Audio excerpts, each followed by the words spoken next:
I play Maria Vasquez. Okay. She's the little sister of Bernardo Vasquez, who is the leader of the Sharks, and he's also a very he's like kind of famous in town for his boxing. A great boxer. He's a great boxer. And I think Maria loves her family so much. She loves her roots, but she's also very interested in rooting herself to other things and other people and having different associations in her life. And she's just come to Nueva York for the first time. She's been there for 4 months, and she's there because Anita convinced Bernardo to go and to let her come to Manhattan. I think Maria and I are both very emotional. We lead with our hearts, first and foremost. We lead with love, and we have a tough time trying to understand why people hate differences so much, because she focuses on similarities more than differences. But the differences are not lost on her, which I think is different from other iterations of Maria. Yes. Tony and Maria constantly have conversations about how they're different and how that's dangerous, but then they love each other anyways. I think that's a really beautiful thing, and I think that is a core part of my personality. And now, Ariana DeBose. I play Anita. She is the first lady of the Sharks, the girlfriend to Bernardo, the leader of the Sharks. She is a absolute firecracker with a passion for dancing, and she has a beautiful maternal relationship, sisterly relationship with Maria. And she's sort of, I like to think of her as the glue amongst the family. The complicated glue, but she holds things together even in the face of incredible adversity, whether it's coming at her or the people that she loves. But one of the things I love about this character is she has agency and she speaks her mind. She's a woman ahead of her time, and she has beautiful ambitions to create a better life for herself and the people that she loves. And she has no qualms about going 100% towards fighting for her version of the American dream. And then, as time goes on, you see how the very dream that she is fighting for is ripped from her hands by Americans. Isn't it wild? It is a wild, wild thing. And I think that my ambition and Anita's ambition is where we are the most similar. I've never been afraid to fight for my dreams or speak my mind. And we both have a passion for dancing, and we believe in joy. I believe in joy and love above all things. And those are things that inherently make a great Anita. I watched the movie for the first time when I was 6 or 7 years old, and I was hooked.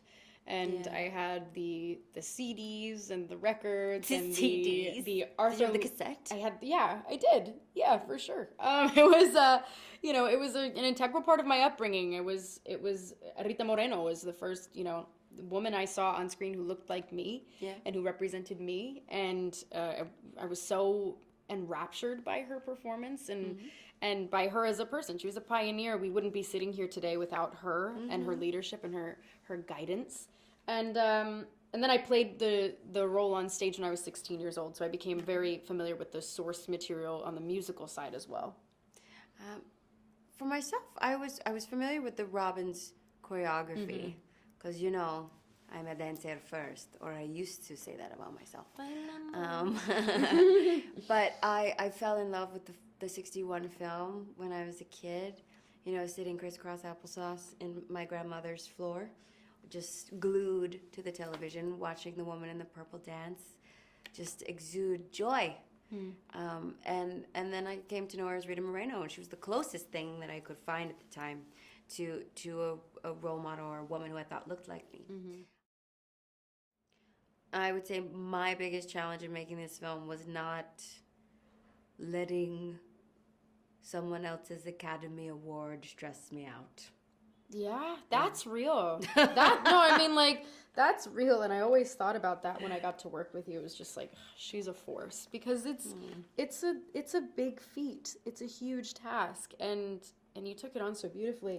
Well, and all of these characters have such a legacy, They do.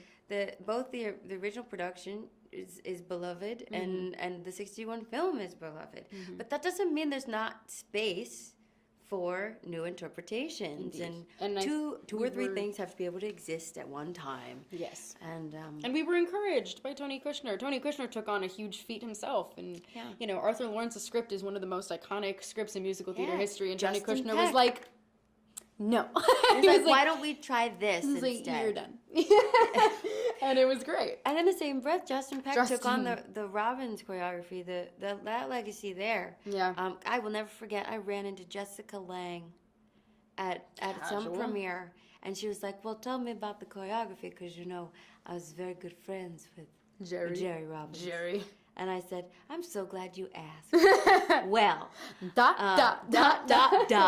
But it is beloved. But, you know, it is a Herculean feat to pay homage to something and then also go and recreate create your own language and honor the bodies and the time that you're in now, right? It has to be allowed to inform the period piece. And Steven allowed us to do that as well as an admirer of the Robert Wise 1961 film. He has so much respect for that film, and it will always be an iconic piece of film history. Right. It's a product of its time, though, and it was time for something new. Mm-hmm. And now we reintroduce that to the next generation in hopes that they, in their 64 years, will make it again and do something wonderful with it. I'm sure it'll happen. And I hope they do. And we're part of that legacy. Yeah. And that's an honor, truly.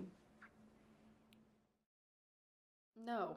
It wasn't what I thought it would be. Because, you know, I think we have this idea of him in our minds because his name is on so much. You know, you can't go watch anything without Steven being attached. Animaniacs, Shrek, like everything. He has a hand in everything. But like I said, the most intimidating thing about him is his name. Mm-hmm. And the second you meet him, he's a human. He's generous, and he loves what he does for a living. And he also cares a lot. He cared a lot about West Side Story. I didn't realize what a huge musical buff he was. That was surprising to me. He's like a little fangirl. He is a fangirl, and he goes to see all of the shows on Broadway. He loves to go backstage and talk to the cast. I first met him in Hamilton. Yeah. And I was like, oh my God, thank you for coming to our little skit. And he was like, our little skit. Mm-hmm. I'll never forget it. And he had such a big smile on his face. Yeah, I love him. He loves it. I mean, and that's really important when you're so deep in how much you care about something, like in the way that I care about West Side Story, the way that we care about West Side Story, and to meet your match in that way creatively, someone who cares just as much, if not more, about the source material and doing it justice, it's a really beautiful thing. And Steven's he's the best. He's so beautifully collaborative, and I think that is what people don't realize, or perhaps he has grown to be more collaborative as his longevity in this industry lasts. Yeah. It's fascinating because I think I was expecting a director to say, you should do it like this, and you should do it like this, and then you should move here, and by the numbers. And instead he said, how about you just go run wild? Yeah. And I said, that sounds great. Which, unless it was like a technical thing or a Janusz thing, it was very much like, let's do it and see where we go. Yeah, and see then, what happens. And then we'll fine tune. It was great. Yeah. Would do it again. He's great. Call us. We're down. It's this timeless for a reason.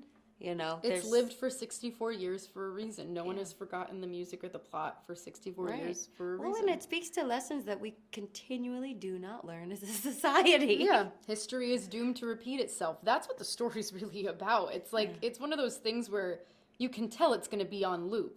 That story is going to be on loop because in our iteration, at least, Tony talks about how he went to prison for almost beating a kid to death.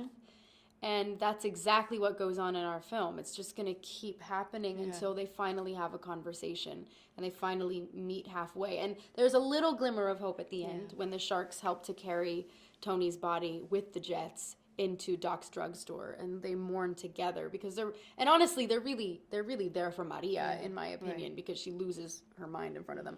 But it's one of those things where I think it's going to be a conversation starter and hopefully not a conversation ender, and we can... No, this film is the beginning of a conversation. In fact, it's like a reigniting of a conversation that had been started or restarted with the 61 film. And it's been going on. It's been going on. Not great. But I think this film takes on so many large issues head on.